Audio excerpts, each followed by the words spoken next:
Vincent Bolloré est allé tellement loin dans l'ingérence, le non-respect de l'information, l'utilisation de l'ensemble du secteur à des fins idéologiques. Tout ça, il l'a fait et personne ne s'est opposé à lui. Tous ceux qui étaient sur les marches d'Europe 1 pour protester contre les ingérences de Bolloré, ils ont été virés, hein, ou ils sont partis. C'est la même chose. Faut regarder ce qui est advenu des journalistes du JDD.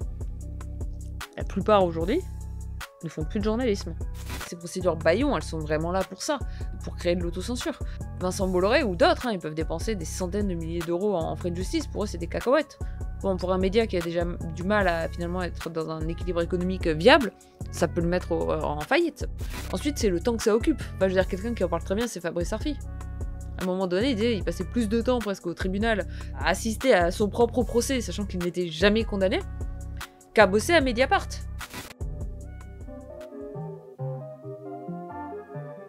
Bienvenue dans le Green Letter Club, la chaîne qui décortique les grands sujets écologiques. Aujourd'hui, nous allons parler de la concentration des médias et de ses conséquences sur le traitement des questions climatiques. Rachat de médias à gogo, intérêts idéologiques et économiques ou procédures bâillons. Depuis quelques années, les milliardaires rachètent massivement les médias, d'où cette question.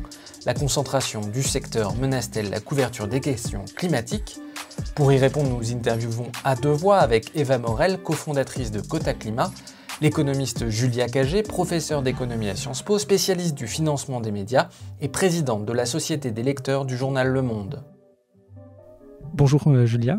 Bonjour. Un grand merci de nous recevoir ici dans vos bureaux à Sciences Po.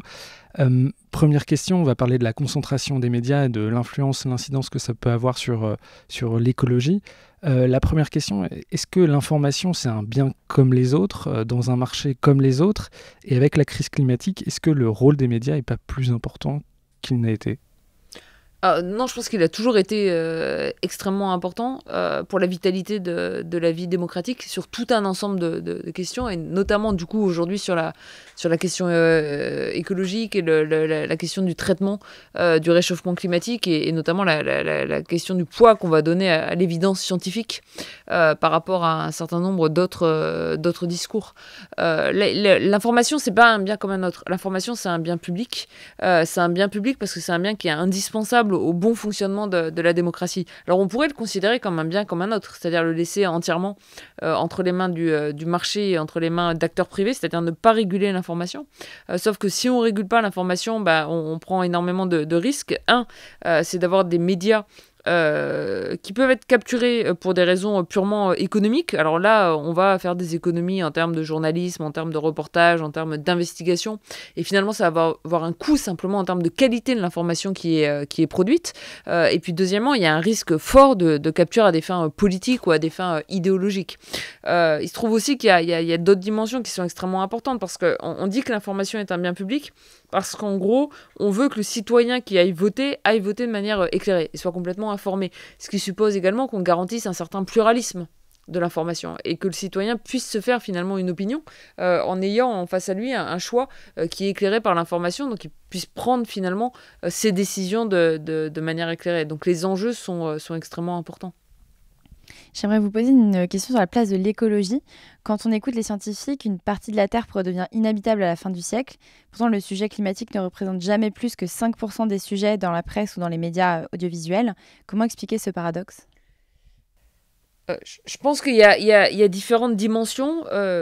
Une première dimension qui est liée justement à cette importance de l'information comme bien public et une des raisons pour lesquelles il faut le faire sortir finalement de la pure logique financière de rentabilité du marché.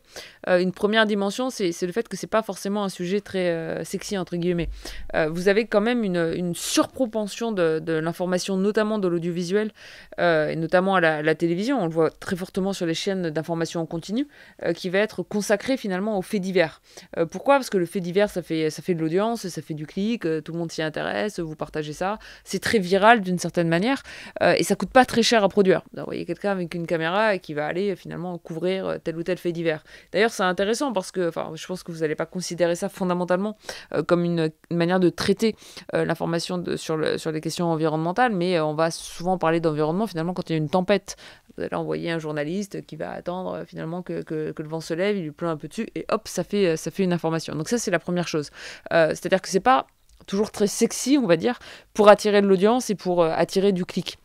Deuxièmement, c'est un sujet qui est un sujet relativement complexe. Donc, il y a des coûts très forts, des coûts d'enquête, des coûts d'information, des coûts de reportage auprès d'experts. Il faut essayer de trouver la bonne manière, finalement, de l'aborder. Prenons l'exemple des méga-bassines, par exemple. Je pense que c'est vraiment un sujet sur lequel les citoyens ont besoin d'être éclairés. Et d'ailleurs, je pense que c'est pas un sujet qui est forcément évident. Comme sur le cas du nucléaire, par exemple. On ne peut pas juste dire on est pour le nucléaire ou contre le nucléaire. Si vous voulez vraiment le traiter, il faut avoir des experts qui vont aller éclairer les citoyens et il faut rendre une information qui n'est pas forcément facile, accessible à tous. Donc il y a des médias qui sont capables de le faire et qui vont faire un travail de plus en plus pointu, expert, développé dessus, par exemple avec différents formats vidéo, en faisant des infographies, etc. Mais ça coûte plus cher finalement à produire que de traiter d'un certain nombre d'autres sujets. Puis ensuite, il y a des enjeux qui sont des enjeux importants, notamment en termes de revenus, y compris de revenus publicitaires. C'est un sujet qui est souvent vu comme anxiogène.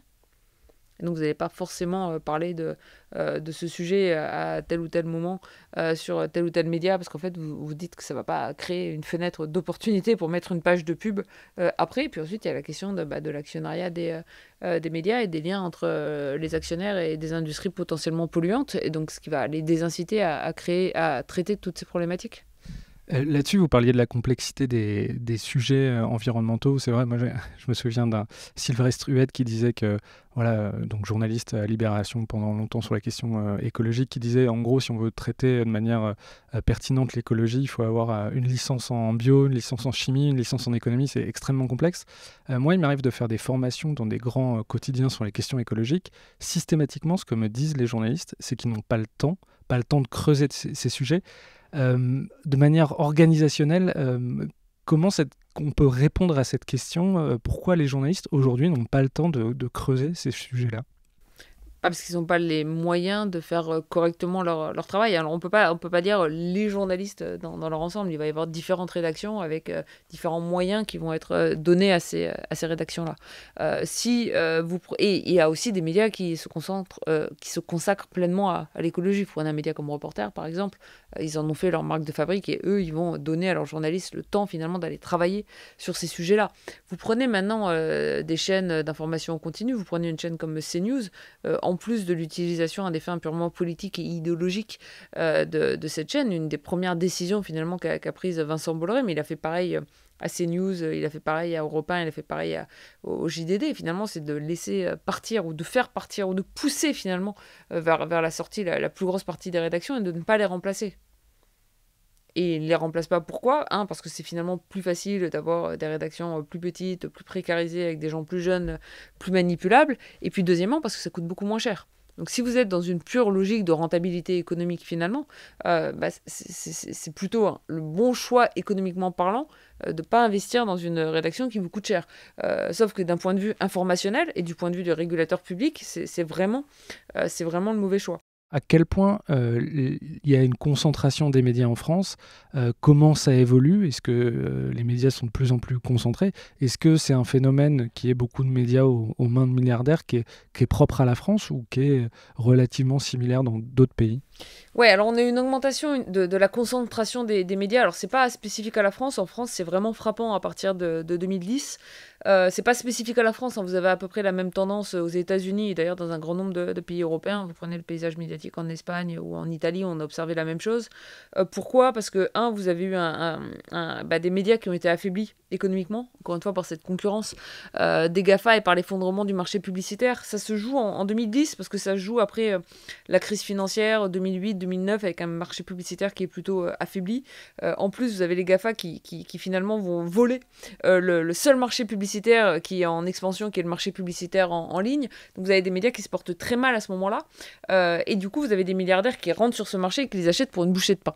Ça, c'est vraiment quand même le premier facteur qui explique la concentration croissante. Et à ce moment-là, en fait, en plus, il y a une espèce d'illusion du point de vue du régulateur que c'est pas grave, il n'y a pas un problème de concentration parce qu'il y aurait de plus en plus de médias. Ce qui est vrai en termes de nombre de médias, c'est-à-dire que vous avez de plus en plus de petits médias. Mais en fait, il ne faut pas regarder le nombre de médias, il faut regarder les parts de marché. En économie, on appelle ça l'indice d'Erfindal. C'est un truc qui n'est pas très compliqué, mais qui est important d'avoir en tête. C'est-à-dire que ce n'est pas du tout la même chose. Finalement, il faut mieux avoir 4 médias qui ont chacun 25% des parts de marché, que 10 médias, si vous en avez un qui a 90% des parts de marché, et puis les 9 autres qui se partagent chacun un petit pourcent. Parce que dans un cas, en fait, le secteur est beaucoup plus concentré que dans les autres cas. Donc le régulateur s'était un tout petit peu protégé en disant « Mais attendez, regardez, aujourd'hui, c'est super simple de créer un média en ligne, et on n'a rien fait pour empêcher cette concentration croissante. » Et il y a eu plein de chocs. C'est-à-dire, il y a eu la crise économique. Après, le secteur, voilà, s'en était à peu près sorti. C'était déjà un secteur qui était plus concentré. Vous avez le choc de la Covid qui se rajoute à ça, qui est à nouveau un choc sur le marché publicitaire, plus un choc pour tout ce qui est presse-papier sur la distribution. Vous avez des kiosques en France qui ont fermé, qui n'ont pas rouvert. Les gens ont perdu l'habitude de racheter du papier. Vous sortez à peine de ça, sachant qu'en plus, vous avez plein de médias qui ont pris des PGE, des prix garantis par l'État. Ça, c'est le cas français, hein, mais vous avez à peu près l'équivalent ailleurs qui commencent à sortir la tête de haut pour les rembourser. Paf, vous prenez le choc de la guerre en Ukraine. Je suis désolée, là, pendant 2 minutes, je vois tout sous l'angle du financement des médias. Mais du coup, regel du marché publicitaire et explosion des coûts du papier. Donc en fait, vous avez un écosystème qui fait que vous avez des médias qui ont une fragilité économique relativement faible, avec des milliardaires qui veulent acheter de l'influence. Et on ne les empêche pas d'acheter de l'influence. Et c'est pas cher du tout, ça devient quasiment gratuit. Donc vous avez cette entrée massive des milliardaires sur le marché des médias, avec une industrie qui sont concentrées, et en plus des régulations, notamment dans le cas de la France, qui sont complètement obsolètes. C'est-à-dire qu'en France, en fait, on n'a jamais fondamentalement réécrit la loi qui encadre la régulation des médias depuis 1986. Et encore, cette loi de 86, c'est la loi de 84 qui est votée par la gauche et qui est complètement détricotée par la droite en 1986. Donc en fait, c'était déjà une loi qui fonctionnait pas très bien à l'époque. Alors justement, sur la concentration de l'espace médiatique par un certain nombre d'industriels, est-ce qu'il n'y aurait pas un paradoxe avec l'écologie ? Parmi les profils des milliardaires qui détiennent les médias, il y a des patrons des télécoms, de la logistique, du BTP, même des énergies fossiles. Est-ce qu'on peut vraiment couvrir les questions climatiques de manière sérieuse avec ce type d'actionnariat ? Et moi, j'ai aussi une question par rapport à ce que vous disiez concernant le caractère anxiogène de l'information. Est-ce qu'au final, ce n'est pas vraiment une excuse parce qu'en fait, il y a d'autres types d'actualités qui sont aussi très anxiogènes, pourtant qu'on couvre à l'envi, comme par exemple les crises géopolitiques, ce type de choses. Est-ce que, en fait, dans ce paradigme économique peut-être structurellement opposé à la transition écologique, on peut vraiment s'attendre à avoir une information de qualité? En fait, il y a les deux. C'est pas que anxiogène, ce n'est pas qu'une excuse. Ils utilisent ça comme, mais c'est pas une. De toute façon, c'est pas une bonne raison. Je veux dire, c'est pas parce qu'un sujet est anxiogène qu'il faut pas en parler.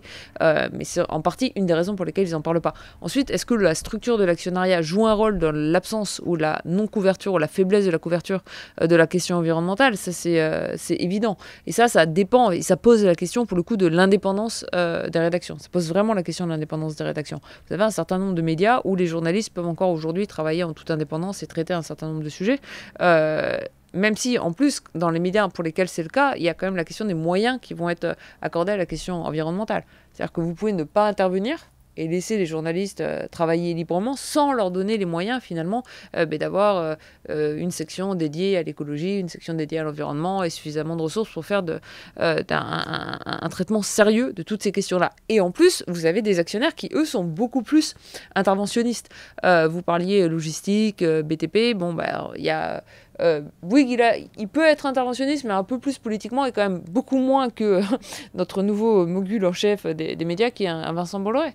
Vincent Bolloré, il intervient dans la ligne politique sur des questions qu'on voit de manière très visible quand il rentre en campagne, mais aussi forcément sur des questions de traitement de la question écologique, environnementale, ce qui joue d'ailleurs sur d'autres questions, parce qu'il y a toute la question du financement des documentaires, du financement de l'audiovisuel à travers le cinéma, et là aussi ça a un impact sur ces questions-là. Donc c'est sûr en fait que la question, c'est la question de la concentration, c'est la question de la nature de l'actionnaire. C'est pas la même chose d'avoir un actionnaire qui tire l'essentiel de ses ressources d'autres secteurs d'activité, et potentiellement de secteurs d'activité polluants.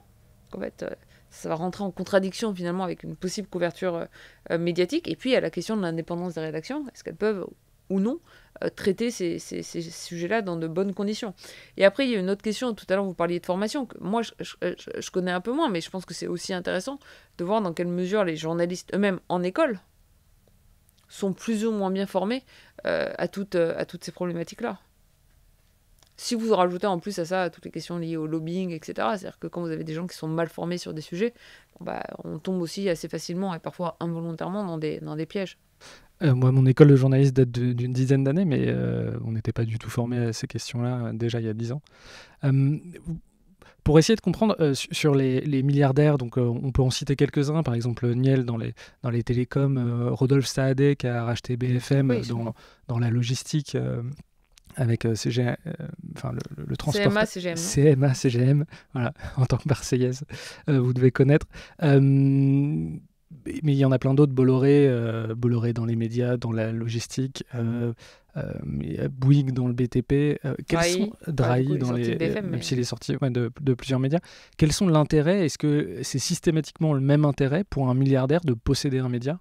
Non, c'est pas du tout systématiquement le même intérêt, les mêmes déterminants, mais c'est pas pour ça que c'est une bonne chose. Ça, c'est vraiment un point sur lequel je veux insister. Bon, il se trouve que moi, je suis présidente de la Société des lecteurs du monde, donc je vais pas faire l'éloge de Xavier Niel, mais si vous regardez comment il s'est comporté comme actionnaire jusqu'à présent, et le fait qu'il soit sorti à travers un fonds de dotation qui certes n'est pas parfait, bon, vous n'avez pas photo entre Xavier Niel et Vincent Bolloré. Et je dirais même si j'étais pas présidente de la Société des lecteurs du monde. N'empêche que vous prenez quand même le risque il change d'avis.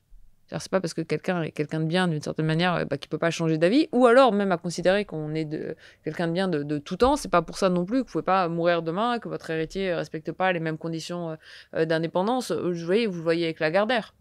Jean-Luc Lagardère, c'était pas un actionnaire parfait. Bon, quand vous passez de Jean-Luc Lagardère à Arnaud Lagardère et que tout d'un coup, tout est bradé, alors que vous pensez avoir mis en place toute la structure actionnariale qui fait que votre entreprise ne sera jamais vendue, on voit à quel point l'équilibre des choses est un équilibre fragile. Donc vous avez des acteurs qui ont investi dans les médias pour des raisons différentes. Donc moi je pense que c'est jamais la bonne approche de dire le bon versus le mauvais, parce que quand vous allez documenter par exemple une tentative d'intervention d'un Vincent Bolloré, en face on va vous dire mais regardez Xavier Niel il laisse écrire des articles ultra négatifs dans Le Monde contre Free. Donc moi ce que je pense c'est que dans tous les cas il faut garantir les conditions d'indépendance de travail des rédactions indépendamment de qui possède ces rédactions. C'est-à-dire que, ça serait mieux d'avoir un actionnariat qui est plus pluriel, qui est plus divers, et pas un actionnariat de milliardaires. Ensuite, si vous regardez concrètement, moi j'aimerais bien qu'on soit capable aujourd'hui d'avoir fait une offre à partir de financement participatif. Enfin, je veux dire, c'est même mon modèle idéal. Quand je dis j'aimerais bien, c'est pas de la rhétorique. J'aimerais vraiment bien. Mais vous prenez un média comme M6 au moment où il était mis en vente, sa valeur de marché, une chaîne de télé comme ça peut être estimé autour de 3 ou 4 milliards d'euros. Bon, pour faire un financement participatif sur ces questions-là, c'est compliqué. Donc je pense en fait qu'il faut imposer à ces différents médias les conditions d'indépendance des rédactions. Et que ça peut pas être laissé au bon vouloir de l'actionnaire. Donc ça doit être fait par la loi. Il se trouve que le régulateur, il a au moins 2 armes entre ses mains. La première arme qu'il a entre ses mains pour la presse papier, mais aussi pour la presse en ligne, c'est l'arme des aides à la presse et notamment l'arme de la TVA à taux réduit. C'est-à-dire qu'il peut dire qu'aujourd'hui, vous avez plus ou moins aucune conditionnalité qui sont attachées au fait d'avoir techniquement ce qu'on appelle un numéro de CPPAP et du coup de pouvoir bénéficier d'une TVA à 2,1 en tant que média. Alors il y a eu une toute petite amélioration au cours des dernières années. Là maintenant, il faut quand même avoir un apport journalistique, donc investir un tout petit peu finalement et le fait d'avoir un semblant de rédaction. Avant, vous aviez ces aides à la presse finalement sans conditionnalité.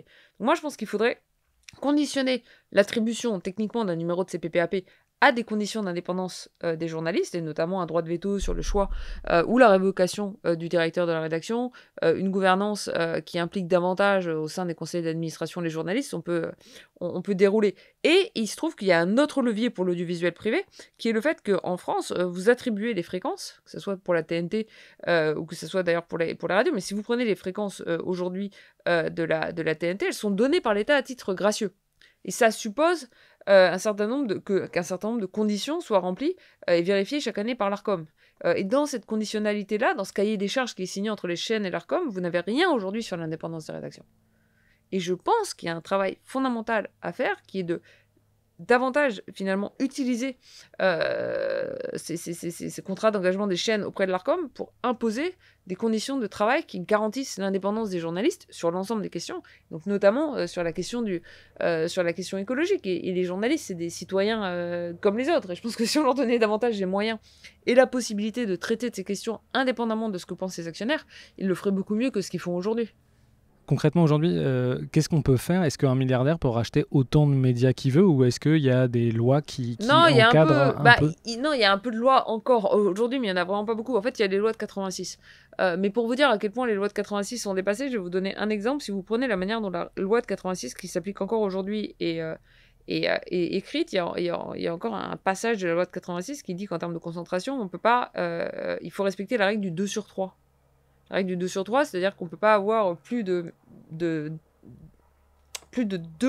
supports de médias sur les 3. Les supports étant la presse écrite, la radio et la télé.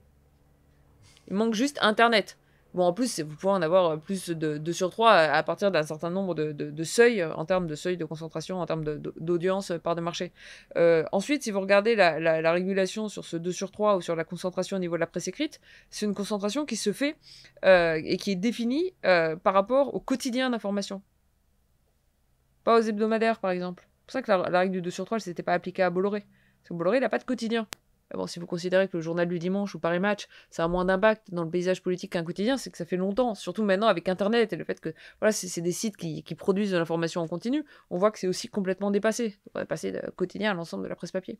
Puis le troisième truc, c'est qu'on sait encore très mal aujourd'hui réguler finalement la concentration et l'impact d'un média. À un moment, on est passé complètement multi-support. Une chaîne de télé, elle a un site Internet. Le journal, il va avoir une chaîne sur YouTube. La radio, elle va faire du podcast, mais elle va aussi la filmer. Puis en fait, elle va aussi avoir un site avec des contenus écrits. Et vous allez avoir des reprises sur YouTube. Comment en fait vous allez mesurer finalement l'importance de ces différents acteurs? Et de ce point de vue-là, moi je pense que la bonne approche, c'est vraiment de suivre ce qui a été introduit. C'est pas des régulations qui sont parfaites, mais ça a posé des jalons importants par le Digital Media Act et le Digital Social Act. Ils ont pensé la régulation en termes d'acteurs clés du secteur, donc des espèces de gatekeepers du secteur, en fonction du nombre finalement de différents acteurs que vous allez toucher.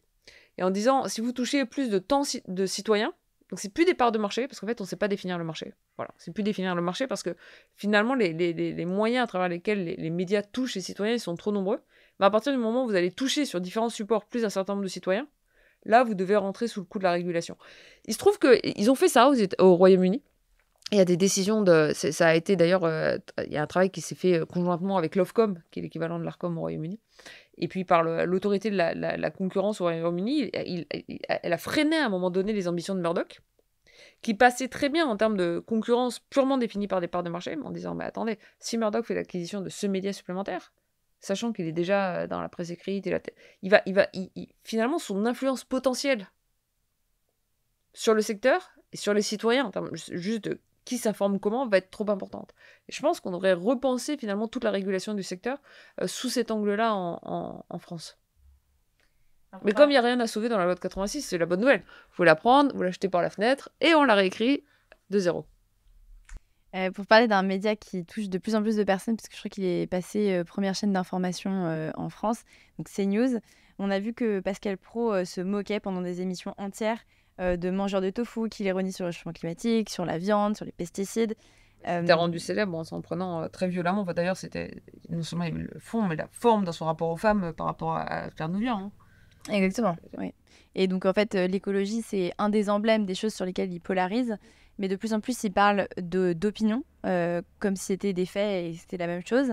Du coup, on se rapproche de plus en plus d'une chaîne à la Fox News. Est-ce qu'il y a une fatalité? Est-ce qu'on peut y faire Est-ce qu'on peut y faire quelque chose? Et c'est pas l'unique chaîne sur laquelle ça se produit. Il y a également RFM, par exemple, où Zao Sagazan a été déprogrammé suite à un tweet sur Cyril Hanouna. Oui, et puis le tweet, et puis le fait qu'elle soit aussi venue à République pour faire front républicain contre le Rassemblement national. Voilà, elle est venue, elle a chanté, et on voit les conséquences derrière. Donc, que penser de ces ingérences et que penser de la dérive de l'opinion qui se substitue de plus en plus aux chaînes d'information? Il y a différentes questions. Vous mentionnez CNews. Si on parle de la campagne qui a eu lieu sur les législatives, on pourrait parler de celle des européennes. Hein. Il y a l'émission d'Hanouna sur Europe 1. Il y a le fait que l'Arcom n'a pas joué son rôle. C'est-à-dire que toutes les autres chaînes, la plupart des autres médias, notamment l'audiovisuel public d'ailleurs, se tient vraiment de manière très stricte à la régulation du pluralisme, des temps de parole, et puis pas que des temps de parole politiques. Ils ont fait vraiment attention sur les différents médias, à prendre en compte les différents intervenants, est-ce qu'ils étaient plus proches. Et Europe 1, ça soit complètement dessus, CNews, ça soit complètement dessus. Je veux dire, l'Arcom se prononce contre Europe 1, genre le vendredi soir, quand on arrête la campagne en disant « Attendez, si vous continuez, ça va pas aller du tout ». Vous pouvez peut-être rappeler ce qui s'est passé sur Europe 1 ? Sur Europe 1, il y a eu une émission qui est apparue du jour au lendemain, qui était une émission 100%... c'était un tract de campagne ambulant pour le Rassemblement national et de la désinformation en plus contre les autres partis. Et ça a été très bien documenté pour le coup dans le monde. C'est-à-dire que même dans les enregistrements qu'ils ont ensuite mis, donc de rediffusion de leur émission, ils avaient coupé des passages, en disant que l'Arcom allait finalement réécouter ces passages, ils les avaient coupés. Il y a quasiment 15 minutes, ça a été documenté, qui ont disparu pour échapper aux sanctions de l'Arcom. Voilà. Et le régulateur, à la toute fin, dit « Ah, attention, si vous continuez, le vendredi soir, on va faire quelque chose. » Bah oui, les gens allaient voter le dimanche. Donc le vendredi soir, c'était trop tard. Donc on voit aujourd'hui qu'on a eu une dérive monumentale. Je ne veux pas dire que la question écologique n'est pas une question importante, mais ce qui s'est passé, ça va bien au-delà finalement de... Ça va bien au-delà de ça. Ensuite, il y a sur la question écologique, ça pose vraiment une question qui a été posée au départ finalement par la dérive de Fox News. Quand on parle de pluralisme, tout à l'heure je disais c'est important de respecter le pluralisme de l'information. À la fois ce qu'on appelle le pluralisme externe, en ayant suffisamment de concurrence, donc les gens puissent choisir entre les différents médias, et puis le pluralisme interne, notamment à l'intérieur de l'audiovisuel, voir les différentes opinions. Bon, c'est vrai sur un certain nombre de sujets. Je veux dire, il y a énormément de sujets sur lesquels on peut avoir des opinions finalement différentes. Commencer par les questions économiques. Mais après, il y a la question de l'évidence scientifique.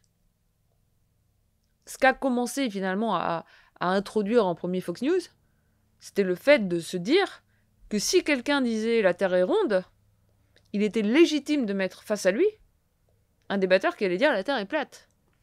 Bon, ça c'est plus du pluralisme. C'est-à-dire que vous avez quelqu'un qui nie toute l'évidence scientifique, et vous lui donnez finalement la même légitimité qu'aux scientifiques. Et c'est ça, en fait, le gros problème sur la question environnementale. C'est pas un truc de nouveau. Hein. Il y a un super bouquin qui l'a très bien documenté. Et d'ailleurs, c'est pas pour rien que Fox, au départ, c'est aux États-Unis. Il y a beaucoup d'industries fossiles aux États-Unis. Et ceux qui ont le plus financé ça aux États-Unis, c'est 2 milliardaires qui s'appellent les frères Koch. Le bouquin, c'est les marchands de doute. C'est-à-dire qu'ils se sont mis à financer de la production scientifique, entre guillemets, qui mettait en doute de la production scientifique sérieuse. Mais je veux dire, avant la question climatique, c'est un des premiers à avoir fait ça, c'est l'industrie du tabac. C'est l'industrie des cigarettes. Il s'est mis à produire de l'évidence scientifique qui disent bah non, en fait, il n'y a pas de lien entre le fait de fumer et le cancer du poumon.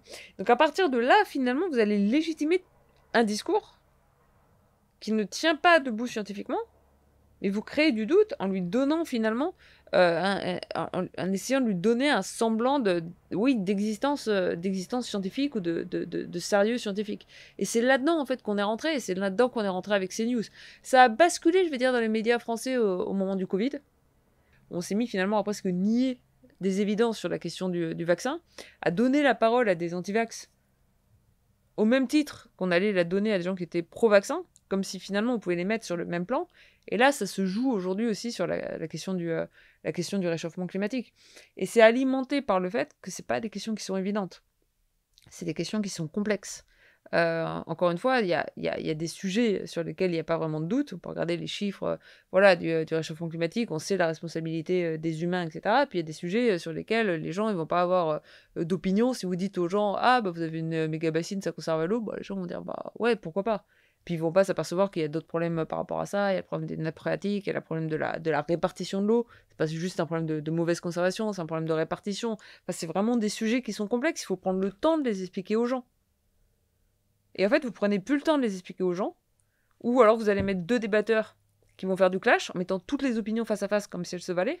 Et au-delà de ça, vous allez rajouter sur CNews un traitement complètement en mode ah, bah c'est islamo-gauchiste qui se baigne à poil à La Rochelle dans la mer après avoir mis le feu au méga-bassine sans souligner le fait que c'est quand même les flics qui ont envoyé des grenades lacrymogènes dans un champ tout sec et qui ont mis le feu alors qu'il n'y avait personne dans le champ. Mais bon, voilà, là j'en rigole un tout petit peu, mais en vrai ça pose des questions fondamentales parce que comment les gens s'informent ? sur des enjeux aussi cruciaux. Les gens, ils s'informent avec les médias. C'est pas des trucs qu'on apprend à l'école. D'abord, même si c'est des choses qu'on apprend à l'école, ça évolue tellement vite. Comment on s'informe finalement au cours de sa vie quand on est sorti de l'école? C'est à travers les médias. Y compris en termes de recommandations, le film à aller voir, le documentaire à aller voir, le livre à lire. Et en fait, les gens sont désinformés sur ces questions-là. Justement, on a le sentiment un peu de changer d'échelle. On voit que Bolloré a racheté énormément de médias. On entend régulièrement, on lit dans la presse qu'il aimerait racheter aussi Le Figaro. On a eu ces derniers jours Pierre-Édouard Stérin qui avait un plan, notamment de racheter Marianne pour pouvoir mettre en place des idées réactionnaires et faire gagner le RN aux élections politiques. Est-ce qu'on a changé d'échelle là récemment avec ces exemples-là? En France, on a changé d'échelle avec Vincent Bolloré. Ça, c'est évident. Et avec tout ce qu'il libère derrière. C'est-à-dire qu'en fait, Vincent Bolloré est allé tellement loin dans l'ingérence, le non-respect de l'indépendance, le non-respect de l'information, l'utilisation de l'ensemble du secteur à des fins idéologiques. Les médias, mais de plus en plus l'édition, rachète des librairies. Il a racheté Relais, qu'en fait il est aussi dans la distribution. Tout ça, il l'a fait et personne ne s'est opposé à lui.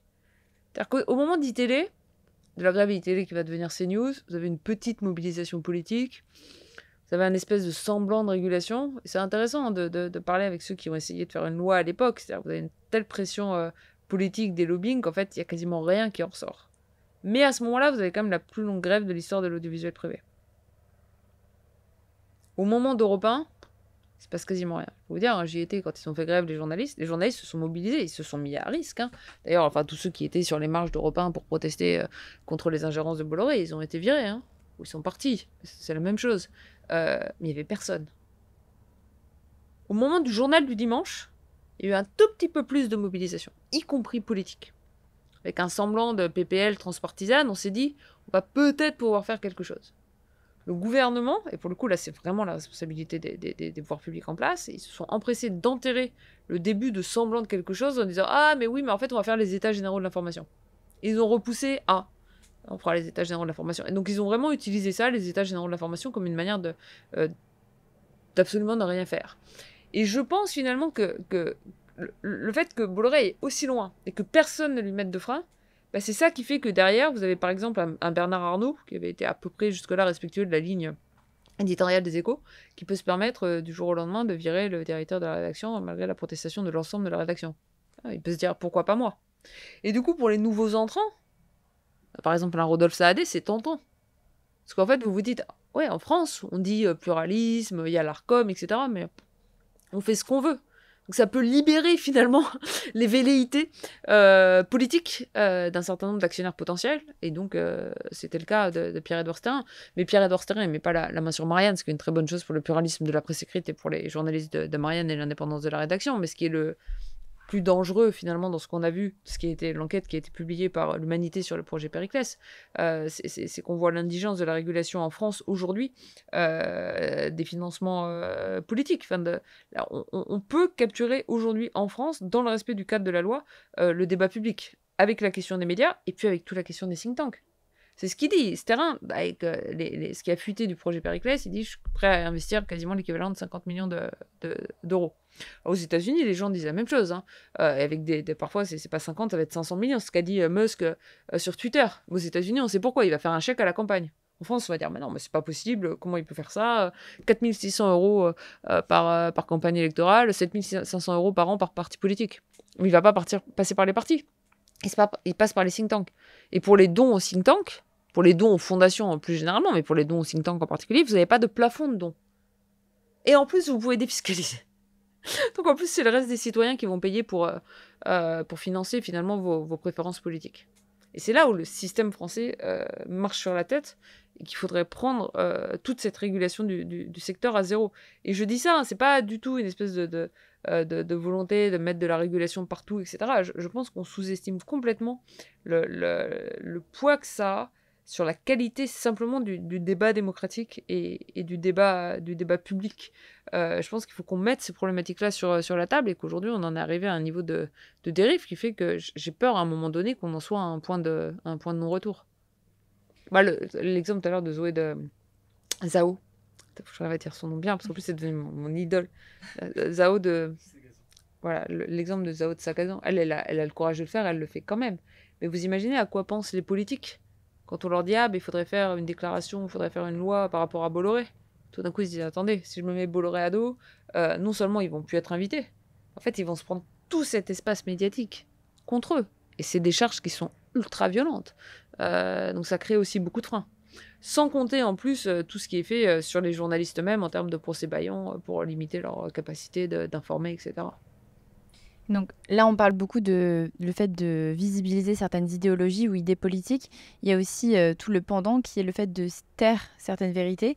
Il y a le journalisme d'investigation qui permet vraiment d'opérer un contre-pouvoir face à beaucoup de dynamiques, y compris de pollution ou de dynamique environnementale. Aujourd'hui, ce qu'on voit, c'est que dans beaucoup de médias, les programmes environnementaux d'investigation, ils sont déprogrammés. Notamment, par exemple, France Télévisions récemment qui a supprimé Vert de Rage. Est-ce que finalement, la concentration des médias, c'est pas aussi un danger de détricotage de ce journalisme d'investigation? Bah si, bien sûr. C'est-à-dire que quand Bolloré censure un documentaire au départ sur Canal, sur Crédit Mutuel, ce documentaire ensuite il va être quand même diffusé sur France 2. Vous avez différents supports finalement. Quand vous êtes une boîte de prod et que vous allez chercher un financement, il y a différents guichets. Bon. Mais à un moment donné, si vous n'avez plus différents guichets, si vous n'avez plus qu'un guichet ou 2 guichets, en fait ça crée même de l'autocensure d'une certaine manière. En France, on a protégé l'indépendance avec une régulation qui remonte à 1936, mais c'est pas le nouveau Front populaire. C'est une loi qui datait de 1935. C'était avant le nouveau Front populaire, mais très bonne régulation. Le Front populaire. Oui, j'ai dit le nouveau Front populaire. Mais voilà, moi je suis complètement... avant le Front populaire, c'est la clause de conscience. Et puis la clause de cession. Ce qui permet soit à un journaliste de partir au moment de la cession, finalement, de son média, s'il n'est pas d'accord avec la nouvelle ligne éditoriale, ou si jamais il n'y a pas de cession, mais un changement complet de ligne éditoriale, vous pouvez partir dans des bonnes conditions. Pendant longtemps, ça a protégé les journalistes. Parce que si demain, vous avez eu ça, hein, R100 rachète le Figaro, vous n'êtes pas d'accord avec la ligne éditoriale imposée par R100, vous pouviez partir ailleurs. Mais parce qu'il y avait du travail de journalistes ailleurs. Et puis il y avait d'autres médias. C'est-à-dire que vous aviez finalement l'embarras du choix. Bon, je ne dis pas que c'était facile pour tout le monde, mais en gros, les journalistes retrouvaient un travail.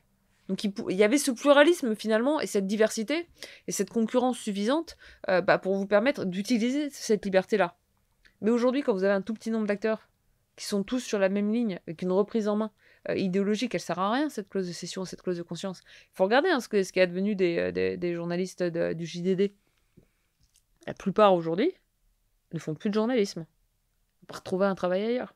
Donc en plus, vous avez affaibli collectivement la profession. C'est comme des gens qui avaient un talent, vous étiez d'accord ou pas avec leurs idées, mais voilà, ils étaient des journalistes depuis des années, maintenant ils sont plus journalistes. Justement, vous parliez de la précarisation du métier de journaliste. Il y a aussi la question des procédures bâillons, vous en parliez tout à l'heure. Une procédure bâillon, c'est un média intenté à un journaliste, à un média pour pas forcément essayer de le gagner, mais pour le faire taire. Vincent Bolloré est devenu un spécialiste des procédures bâillons. Il en a depuis 10 ans fait contre Bastamag, contre France Inter, contre France 2, contre France Info. Ça, c'est aussi un modèle qui est en train de se répliquer. C'est une pression, une censure très forte sur les médias aujourd'hui. Ouais, c'est une censure très forte. Ça pose un problème de coût.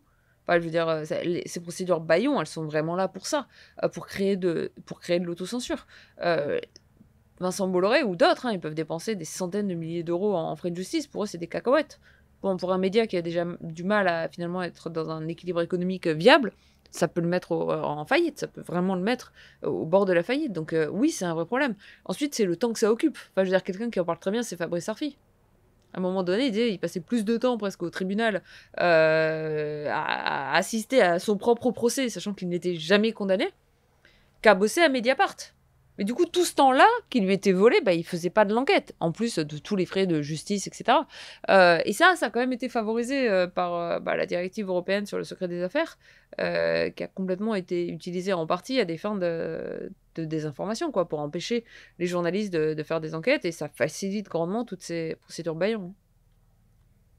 Un des moyens qu'on a de faire exister un sujet, c'est de sanctuariser un espace dans un média.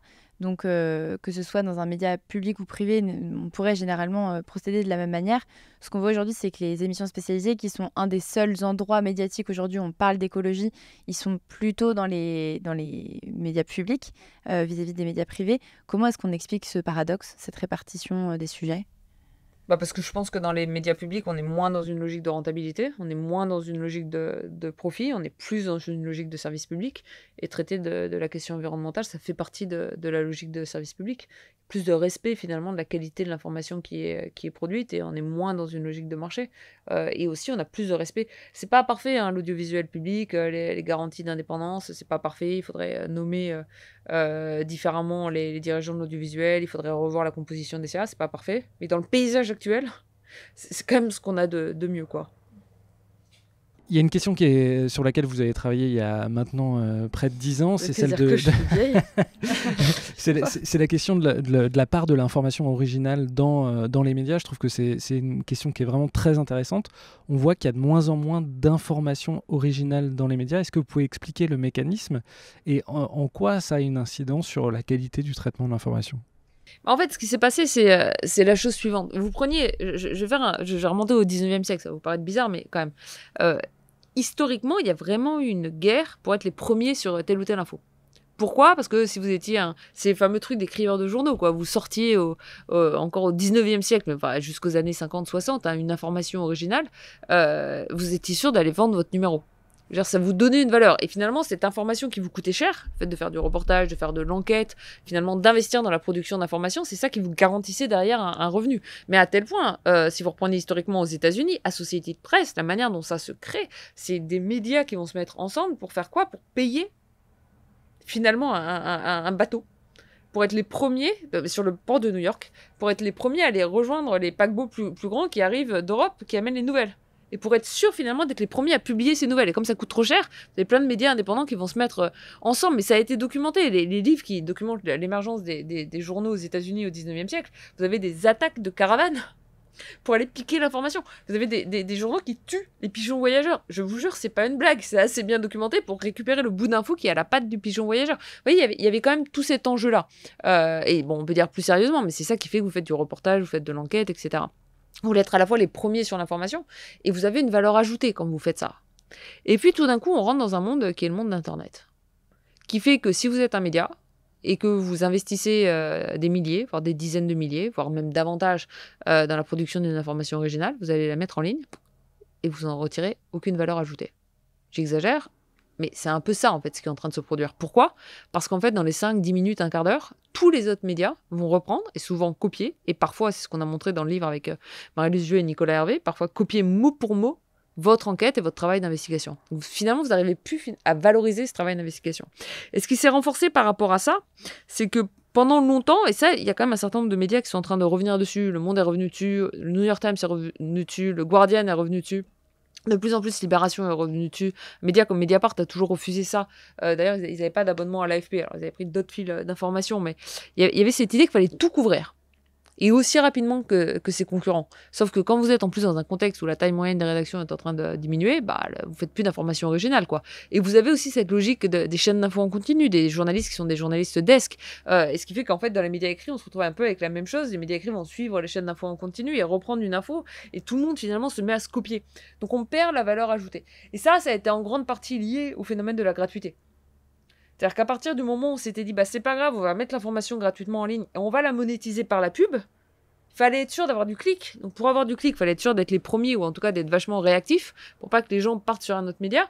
Et vous avez sacrifié finalement la production d'informations originales à la logique du clic. Sauf qu'à ce jeu-là, tout le monde est perdant et les médias en premier parce qu'en fait, ces recettes sur Internet gratuites associées au clic, ils en ont jamais bénéficié. Donc là, vous avez un petit retour en arrière avec plein de médias qui se disent non, ça va plus être gratuit, on va mettre un mur payant. Et en plus, on va finalement déplacer les moyens, on va plus traiter de tout, mais on va traiter des sujets en nombre plus réduit avec une vraie valeur ajoutée.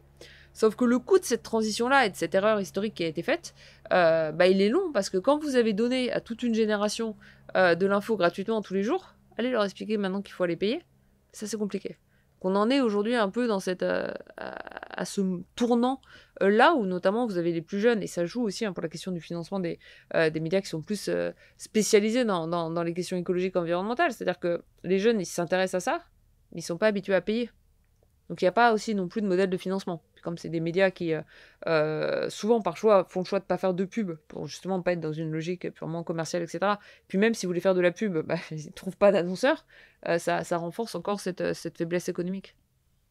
Peut-être dernier mot qui n'a pas été prononcé, c'est celui de désinformation. Quand on parlait tout à l'heure de la norme de l'équilibre en journalisme, qui veut qu'on équilibre un point de vue par rapport à un autre, et qui a été dévoyé au profit de contredire le consensus scientifique établi avec quelques voix dissonantes mais qui ne sont pas du tout représentatives. Normalement, aujourd'hui, on a des pare-chocs à ça, qui sont notamment les régulateurs. Est-ce qu'aujourd'hui, l'Arcom n'a pas un rôle majeur à jouer pour tracer la ligne entre ce qui relève du débat d'idées et de ce qui relève de l'information factuelle? Et bon, force est de constater aujourd'hui que ce n'est pas le cas en France. Qu'est-ce qu'on pourrait faire pour remédier à la situation? Est-ce qu'une loi serait nécessaire pour étayer les compétences de l'Arcom? Alors, on a une vraie question sur les compétences actuelles de l'Arcom, dans quelle mesure elles sont pas suffisantes ou dans quelle mesure elles sont suffisantes et pas assez suffisamment utilisées. C'est la question de la pratique finalement de ce qui est mis entre les mains de l'Arcom. Et ensuite, il y a quand même une autre question qui est extrêmement complexe, c'est jusqu'où vous étendez ces pouvoirs. Et notamment avec quelle indépendance de l'institution. C'est-à-dire que comme la nomination du président de l'Arcom, c'est une nomination politique. Demain, vous avez le Rassemblement national au pouvoir, et la volonté d'utiliser le régulateur à des fins politiques, vous ne voulez pas non plus lui donner trop de pouvoir à un seul régulateur.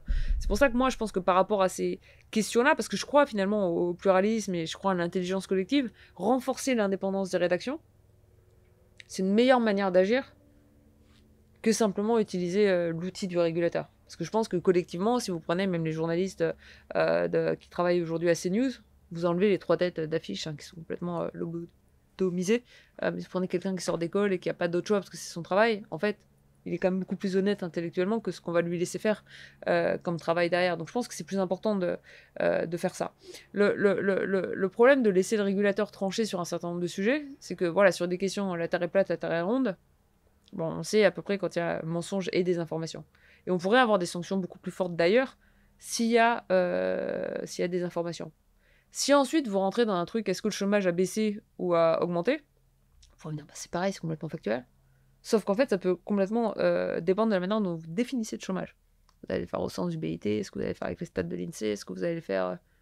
Et là, déjà, c'est beaucoup plus compliqué. Donc, vous ne voulez pas donner non plus un poids trop important à un régulateur dont vous n'êtes pas sûr de la neutralité politique à long terme. Donc moi, je pense qu'en fait, c'est plus aux rédactions qu'il faut donner du poids et de l'indépendance, parce que je pense que prises collectivement, ces rédactions, elles peuvent être intelligentes et suffisamment intelligentes justement pour trouver la bonne manière d'informer. Et ensuite, quand il y a vraiment des informations, de la même manière que quand il y a diffamation, de la même manière quand il y a propos haineux, racistes, etc., bon, là, c'est quand même aux régulateurs d'appliquer des sanctions. En une seconde, est-ce qu'il y a des régulateurs en Europe et dans le monde qui sont efficaces ? C'est compliqué, mais si vous regardez aujourd'hui, je pense que l'Ofcom, par exemple, fait un travail meilleur que celui qui est fait actuellement par l'Arcom. Voilà. Ensuite, on n'a pas au Royaume-Uni. On n'a pas de modèle parfait, parce que c'est pas facile. Après, on peut aussi taper sur l'Arcom, mais là, ces derniers temps, ils ont beaucoup failli, mais c'est pas facile. Nous, on travaille dessus, on est plusieurs en termes de chercheurs, par exemple, sur la question du pluralisme. Comment définir de manière optimale la régulation du pluralisme interne? Je peux vous assurer qu'il n'y a personne qui a de réponse. C'est un peu comme sur la question des fake news. On dit, il faut davantage lutter contre les fake news, mais vous n'avez pas un chercheur aujourd'hui qui a un modèle parfait pour savoir comment réguler la question des fake news. Je prends juste un exemple sur les fake news.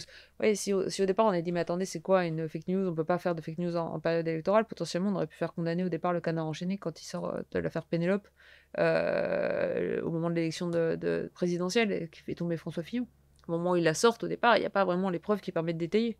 Donc vous ne voulez pas non plus donner à un régulateur la possibilité de dire « Ah bah non, c'est pas assez étayé, hop, vous n'avez pas le droit de parler du Penelope Gate, ou sinon, tac, on coupe les subventions du journal. » Vous ne voulez pas faire ça.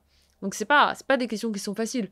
La critique, elle est facile, mais ensuite, la manière de le faire de manière optimale, je veux vraiment que ce soit ultra modeste collectivement, en termes de société civile et en termes de chercheurs qui bossent sur ces questions-là, parce que sur plein de ces sujets, que ce soit comment on régule les fake news, comment on régule la question du pluralisme, etc., même quelle est la gouvernance optimale d'une institution comme l'Arcom, on voit les limites actuelles, on n'a pas la solution toute faite.